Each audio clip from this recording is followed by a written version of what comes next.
Boum! What's up les gens, ici Obi. Aujourd'hui, une nouvelle vidéo sur la chaîne. Une One Piece théorie que j'ai modestement intitulée Usopp va-t-il mourir avant la fin du manga? Mon analyse sera composée de plusieurs parties avec une certaine conclusion en fin de vidéo. Commençons par la partie numéro 1. Quel sera le but de Oda Sensei à faire mourir le personnage de Usopp? Avant de commencer l'analyse, j'aimerais juste préciser quelque chose. La théorie tournera beaucoup autour de la notion du mensonge. C'est pour cela que j'ai inventé un des jutsu les plus puissants que j'ai jamais créé. Korea. Atarashi no jutsu. Wikipédia no jutsu. Le mensonge est l'énoncé délibéré d'un fait contraire à la vérité, ou encore la dissimulation de la vérité. Plus précisément, mentir consiste à déguiser sa pensée dans l'intention de tromper. C'était le Wikipédia no jutsu. Certains mots sont très difficiles à définir malgré le fait qu'on les utilise constamment dans la vie courante et le mot mensonge en fait partie.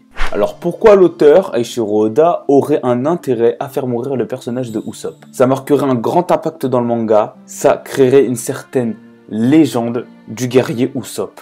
Guerrier brave, courageux, qui a de grandes qualités de guerrier, ce qui, je vous le rappelle, est l'objectif de Usopp. C'est son rêve, c'est ce qu'il veut devenir.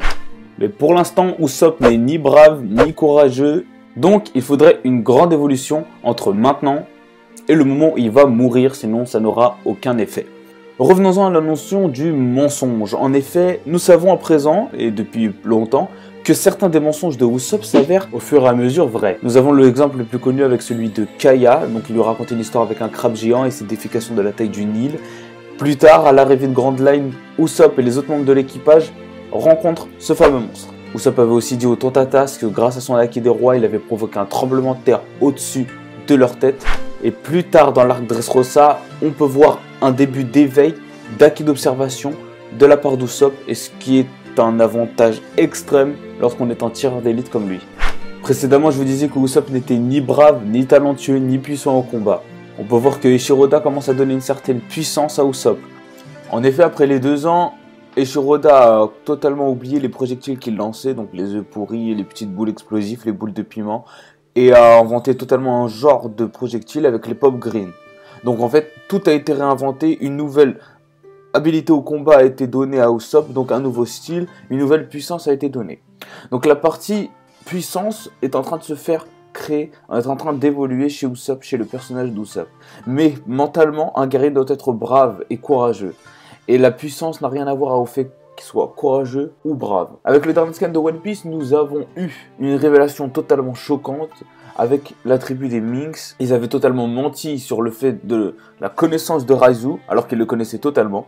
Et ils voulaient protéger l'entière vie de Raizu contre la totale destruction de leur île, de leur civilisation tout entière carrément. Donc voilà, on peut voir que ça, c'est un mensonge, mais qu'il est transformé directement en acte de bravoure. Des gens se sont fait mutiler, une civilisation a été mise en jeu pour l'avenir et la vie d'un seul et unique homme. Donc voilà, c'est un mensonge, mais c'est un acte de bravoure extrême. Vous pouvez appeler ça comme vous voulez, c'est totalement brave ce qu'ils viennent de faire. Et Oda a décidé de mettre Usopp au premier plan, aux premières loges de cette révélation. À chaque page, quand on relit le scan, on peut le voir. Et avec une certaine tête et une certaine stupeur. Au vu de tout ça, vous allez me dire que Oda est juste tout simplement en train de faire évoluer le personnage et en train d'écrire le personnage au fil des chapitres. Mais ça va plus loin que ça, parce que Oda ne laisse rien au hasard et rien au détail. Le fait de l'avoir mis aux premières loges de ce grand mensonge nous prouve qu'il va réaliser et refaire le même exploit, si on peut dire ça comme ça, le même acte de bravoure. Mais à l'inverse des Minks, Usopp devra faire quelque chose de plus grand et peut-être même se donner la mort ou faire passer sa mort pour quelque chose de vrai en mentant totalement. Ce qui nous amène logiquement à la deuxième partie de cette vidéo. Comment va se dérouler la mort du personnage de Usopp? Pour cette deuxième partie, je vais procéder un petit peu différemment. Simplement énumérer les différentes morts qui sont les plus probables d'arriver pour le personnage de Usopp et je vais juste après les analyser et enfin nous terminerons avec la conclusion.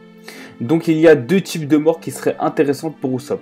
Tout d'abord le sacrifice, le fait qu'il se sacrifie à la marine. Il faut imaginer que Usopp, comme je l'ai dit tout à l'heure, acquiert une certaine puissance, devienne beaucoup plus puissant, beaucoup plus brave, beaucoup plus courageux que en ce moment, qui se rende à la marine dans le but de faire vivre tout l'équipage. En effet, son sacrifice permettra un grand nombre de choses pour le reste de l'équipage, donc pour ses Nakama.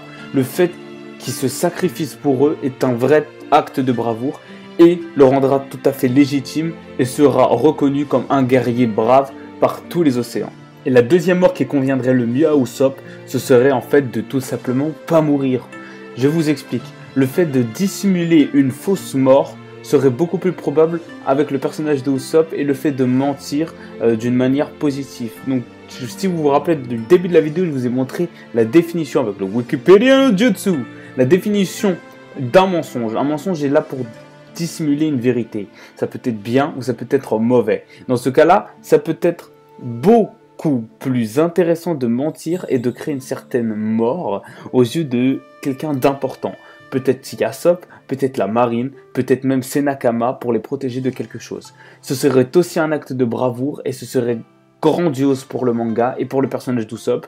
Et aussi le fait que Usopp après revienne pour accomplir une dernière mission pour achever le rôle qu'il avait au sein de l'équipage. On sait que Usopp a déjà quitté l'équipage pour revenir après. Bon, c'était beaucoup moins épique, même si c'était putain de triste. C'était l'un des meilleurs combats pour moi.